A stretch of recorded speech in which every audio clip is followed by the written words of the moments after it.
Bienvenue sur le site de Make Engineer. Aujourd'hui, je vais résoudre les exercices que j'ai à poster sur le site sur la partie programmation en C, plus précisément sur la partie définition des variables. Comme vous pouvez le voir, j'ai eu à laisser 4 questions et ces 4 questions sont les suivantes. Première question, quel type de variable doit-on utiliser pour décrire la phrase suivante? J'aime le C. Le type de variable qui doit être utilisé, c'est le jar étoile. Pourquoi est-ce que c'est le jar étoile? Je vous renvoie à lire l'explication que j'ai eu à lire, à écrire sur le site là, vous comprendrez mieux. Comment est-ce qu'on déclare cette variable? Je vous la montre tout de suite. Première des choses, c'est qu'il faut créer un projet. Si vous ne savez pas comment créer un projet, j'ai eu à faire une vidéo sur le cours précédent. Je vous invite à regarder cette vidéo. Après avoir créé mon projet, je viens dans mon main, je crée ma variable char étoile de type char étoile et je donne un nom. Ma variable s'appelle st. Et puis j'ai attribué juste le message. J'aime le C.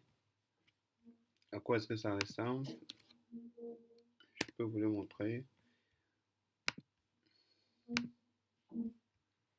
Comme vous pouvez le voir, j'aime le C. Question 2. Quel type de variable doit-on utiliser pour décrire le nombre moins 200?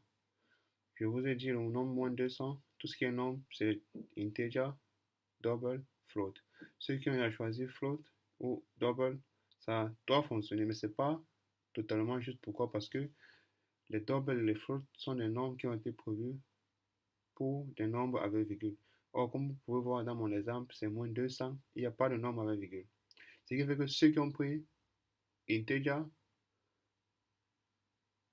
c'est totalement juste. Ceux qui ont pris float et double, c'est aussi juste, mais ce n'est pas le but d'utiliser une variable de type double et float et d'attribuer à un nombre sans virgule. Donc, ce qui fait que la variable la plus appropriée dans ce cas est integer. Comment déclarer une variable integer?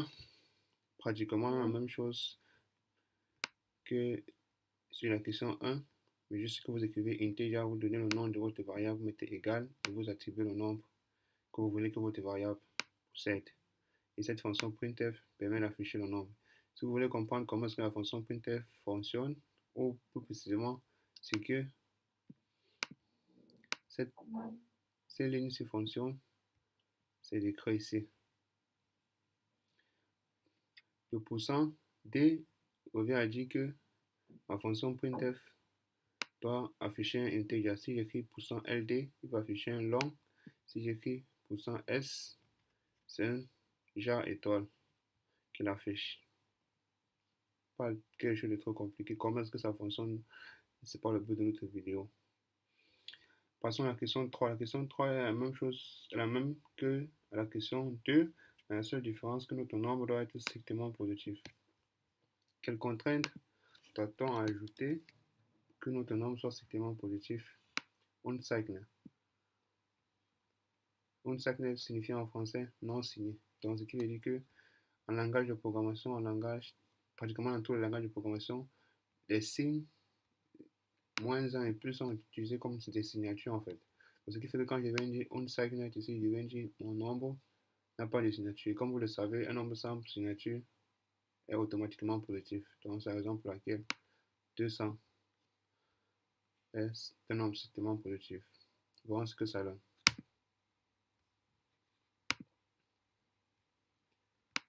200. Passons à la dernière question. Quel type de variable doit-on utiliser pour décrire vrai ou faux? Pour ce type de variable, il n'existe pas deux, il n'existe pas un million, il existe un seul type de variable, qui sont les bools.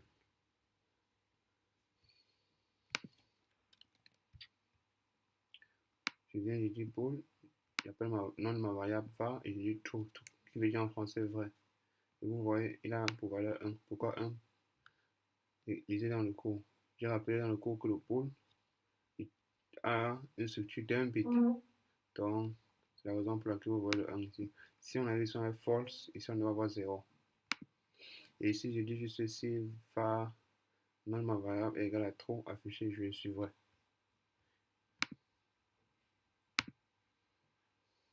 Comment est-ce qu'on manipule toutes ces variables? Je l'expliquerai en profondeur dans les cours suivants. Et je vous invite à vous abonner si la vidéo vous a plu et à partager. Et toutes les vidéos que je mets sur le site, il y a aussi un canal YouTube où vous verrez toutes ces vidéos. Je vous invite à vous abonner et à partager au maximum. Plus vous partagez, plus il y a de vidéos, plus il y a de bonnes choses. On se revoit.